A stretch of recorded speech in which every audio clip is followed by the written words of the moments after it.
16/5/2026 ஸ்ரீ பராபவ வருடம் வைகாசி மாதம் 2ஆம் தேதி சனிக்கிழமை. இன்றைய நாளிற்கான 12 ராசிகளுக்கான தினப்பலன்கள். மேஷம் லாபம் உண்டாகும். ரிஷபம் நன்மை நிறைந்த நாள். மிதுனம் உழைப்பு அதிகரிக்கும் நாள். கடகம் கவனம் தேவை. சிம்மம் பிரிதி உண்டாகும். பிரிதி என்பது இன்பம், மகிழ்ச்சி, அன்பு, சந்தோஷம் அனைத்தையும் குறிக்கும். கன்னி புகழ் நிறைந்த நாள். துலாம் வெற்றி நிச்சயம். விருச்சகம் அமைதியை கடைபிடிக்கக்கூடிய நாள். தனுசு உடல் நலத்தில் கவலை ஏற்படும்.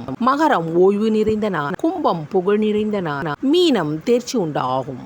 துலாம் ராசிக்கு சந்திராஷ்டமம். துலாம் ராசி அன்பர்களே, இன்றைய நாள் முழுவதும் உங்களுக்கு சந்திராஷ்டமம் உள்ளது. அதனால் எந்த விதமான புது முயற்சிகள் இந்நாளில் மேற்கொள்ளாதீர்கள். சந்திராஷ்டமம் என்பது சந்திர பகவான் ஒவ்வொரு ராசிக்கும் 8ஆம் இடத்தில் இருக்கும் பொழுது ஒரு ராசிக்கு 2.25 நாட்கள் வரை சந்திராஷ்டமம் ஏற்படும். அந்த வேளையில் கவனத்துடன் செயல்படுவது நன்று. சந்திராஷ்டமம் வேளையில் மறதி, மனக்கவலை ஏற்படுவதற்கு வாய்ப்புள்ளது. அதனால் கவனத்துடன் மட்டும் கடைபிடிங்கள். இறை